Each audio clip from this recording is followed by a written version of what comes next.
আসসালামু আলাইকুম রহমতুল্লাহি ওবারাকাতু। সবাই কেমন আছেন? আমি ভালো আছি আলহামদুলিল্লাহ। তো আরেকটা নতুন ভিডিওতে সবাইকে স্বাগতম। আজকে রান্না করব হচ্ছে ডিমের অমলেট। তো দুইটা ডিম আমি ভেঙে রেডি করে নিচ্ছি।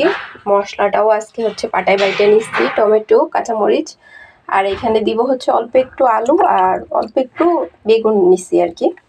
তো এই দিয়ে হচ্ছে রান্না করব। তো চলেন কথা না বাড়ায় রান্নায় চলে যাই। তো আমি ফ্রাই প্যান বসায় দিছি, ডিমটা ভাজা নিতে হবে। তেলটাও দিয়ে নিই, একটু গরম হয়ে গেছে, ডিমটা দিয়ে দিব।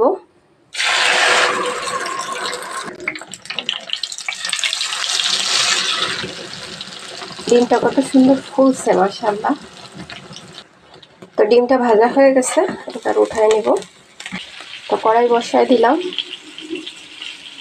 তেলটা দিয়ে দিব। মানে হচ্ছে একসাথে বাটা মশলা দিয়ে দিব। এখানে পেঁয়াজ, রসুন, জিরা, শুকনো মরিচ সব একসাথে বাইটে নিচ্ছি। মশলাটা কতক্ষণ কষাইছি, এখন এক এক করে মশলাগুলো দিয়ে দিব।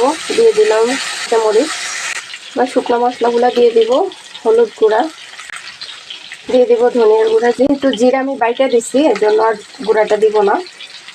দিয়ে দিব স্বাদ মতো লবণ, অল্প একটু লাল মরিচের গুঁড়া। এবার দিয়ে দিব একটু পানি। এবার মশলাটা একটু কষাই নিব। মশলাটা আমার কষানো হয়ে গেছে, মশলার তেলটাও উপরে উঠে আসছে। এখন হচ্ছে সবজিগুলো দিয়ে দিব। আলু আর বেগুন দিয়ে রান্না করব। এই যে আমি মশলার সাথে সবজিগুলো একটু সুন্দর করে কষায় নিচ্ছি। এবার দিয়ে দিব ঝোলের পানি। দিয়ে দিলাম ঝোলের পানি। ঝোলটা একটু বলক আসুক, তারপরে ডিমগুলো দিব। তো তরকারিটা একটু ফুটে উঠছে, আমি এখন ডিমগুলো দিয়ে দিব। এইভাবে ডিম রান্না করলেও ভালো লাগে। দেখা যায় যে প্রত্যেক দিন একরকম খাইতে তো ভালো লাগে না, আমাদের মধ্যে একটু অন্যরকম করলে ভালো লাগে। তো আমি এখন ঢাইকা দিব। ফিরে আসলাম 10 মিনিট পরে। চলেন দেখি তরকারির কি অবস্থা। একটু ঝোল ঝোল রাখতে হবে, দেখা যায় যে আলুতে হচ্ছে ঝোলটা টাইনে নিয়ে যাবে। আলুগুলো সিদ্ধ হয়ে গেছে, আর একটু ঝোলটা কমাবো, তারপরে হচ্ছে নামাই নেব। তো তরকারিটা যেহেতু হয়ে গেছে, এখন দিয়ে দেবো একটু ধনিয়া পাতা।